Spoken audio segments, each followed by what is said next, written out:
लिखे जो खत तुझे।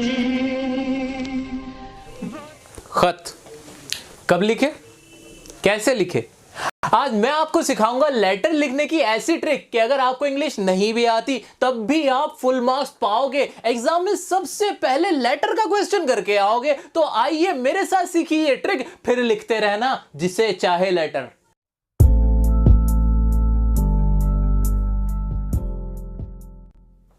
दोस्तों लेटर दो टाइप के होते हैं, एक होता है फॉर्मल और एक होता है इनफॉर्मल, और मैं आपको मिलवाने जा रहा हूं इन दोनों ही लेटर से।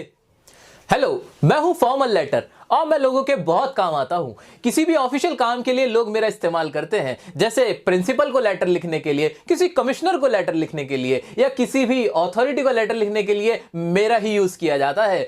इवन लेटर टू एडिटर को भी मेरी ही मदद से लिखा जाता है। और मैं हूं इनफॉर्मल लेटर और लोग मेरा इस्तेमाल करते हैं फ्रेंड से बातचीत करने के लिए, रिश्तेदारों से बातचीत करने के लिए। और आजकल मैं थोड़ा कम यूज होता हूं क्योंकि अब व्हाट्सएप आ गया है और मुझे बस एग्जाम में पूछ लिया जाता है, वो भी कभी कभी। तो दोस्तों दोनों लेटर से तो मैंने आपको मिलवा ही दिया है, तो अब हम शुरू करते हैं फॉर्मल लेटर के साथ। अरे फॉर्मल लेटर से याद आया, सीबीएसई का एक नया करिकुलम आया है और जिसके अंदर लेटर लिखने के तरीके में एक चेंज आया है। और वो चेंज अगर आपको पता हो और आप अप्लाई करके आओ एग्जाम के अंदर, तो एग्जामिनर पर एक बहुत जबरदस्त इंप्रेशन पड़ेगा। तो याद रखिए मेरे साथ अभी इस वाले क्वेश्चन की मदद से आप वो चेंज भी सीखोगे और एग्जाम में लिख कर आओगे। तो ध्यान रखना, ध्यान से देखते रहना। तो शुरुआत करते हैं फॉर्मल लेटर से। कभी भी कोई भी फॉर्मल लेटर पढ़ो तो सबसे पहले दो चीजें तो माइंड में क्लियर ही रख लो। क्या कि एक तो लेटर लिखना किसको है भाई साहब, कि वो लेटर लिखना किसको है। दूसरी चीज, वो लेटर किस बारे में है। ये दो बातें आपको बहुत अच्छे से क्रिस्टल क्लियर होनी चाहिए दोस्तों।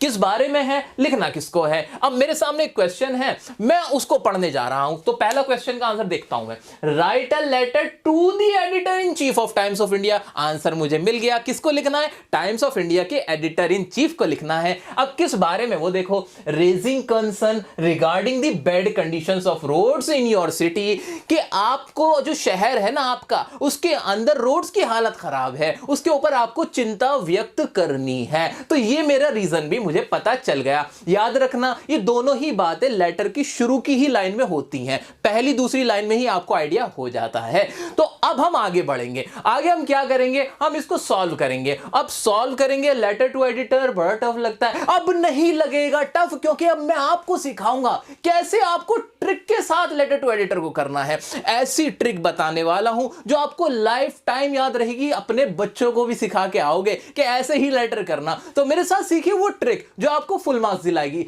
तो शुरू किया जाए।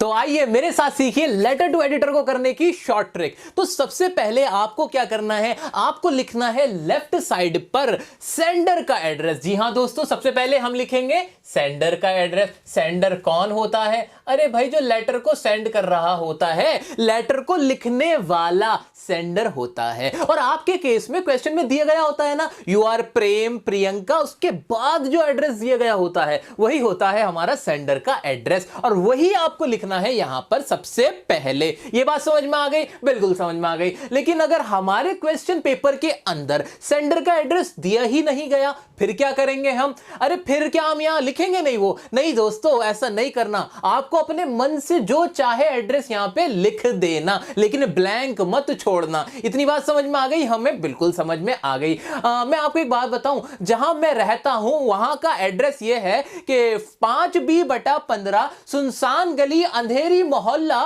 पुराने पीपल के पेड़ के नीचे, पुरानी टंकी के पास जो झाड़ी है उसके बराबर वाली गली का दूसरा माला मेरा है। अगर इस तरह का एड्रेस आ जाए तो यहां मैं सारा लिख दूं क्या, अरे बिल्कुल नहीं, बिल्कुल नहीं। यहां आपको सिर्फ और सिर्फ 3 से लाइनें ही इस्तेमाल करनी है, 3 से ज्यादा लाइन आप यूज नहीं करोगे सेंडर के एड्रेस में। यह बात आपको समझ में आ चुकी है, मैं उम्मीद करता हूं। आगे बढ़ेंगे उसके बाद हम